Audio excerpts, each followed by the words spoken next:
not just Iranian and Russian spies we need to worry about. Today, 2 Chinese nationals face charges for allegedly spying in the U.S. right here at home. Now, the suspects don't just face spying allegations. Investigators also accuse them of trying to recruit American service members as intelligent assets. Newsmax crime correspondent Jason Mattera has the details. Good morning, Jason. Good morning, Mark and Allison. So yeah, on the surface, it looked normal. You had a Chinese permanent resident living in Oregon. You had a Chinese businessman traveling here on a tourist visa, but federal agents say they were actually covert operatives for the Chinese. Yuan Ren and Liren Lai were arrested for allegedly working on behalf of the Ministry of State Security, which is part of China's intelligence apparatus. And according to the FBI, this wasn't petty espionage. Investigators say Chen tried to turn a U.S. Navy member, messaging him repeatedly, building rapport, and probing whether he'd flip for Beijing. Chen even leveraged the relationship to score a tour aboard the USS Abraham Lincoln in San Diego. While on the ship, he snapped photos of the aircraft carrier and later sent them, along with the sailor's background and image, straight to his Chinese handler.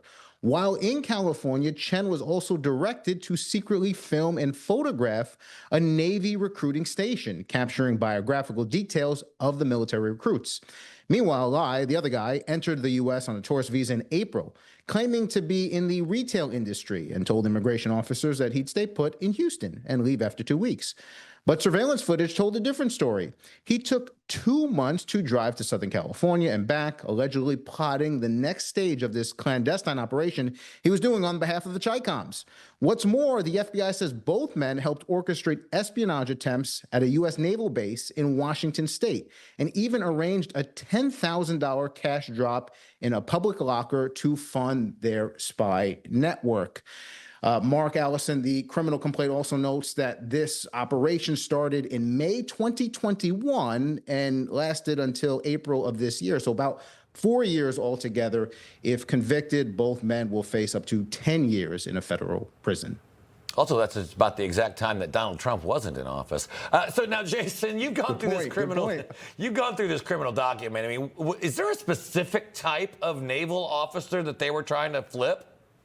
Yeah, it's a great question. A lot of disturbing details in this criminal complaint. But what jumps out at you is the Chinese government, they were targeting intelligence specialists within the Navy. They were targeting communication reps, information technicians, and also Navy yeomen. So basically anyone who could potentially have access to sensitive data that should never be in the hands of a foreign adversary. All right. Jason Mattera, thanks for that report this morning. Information. Truth. Is freedom. Is Newsmax. It's real news for real people.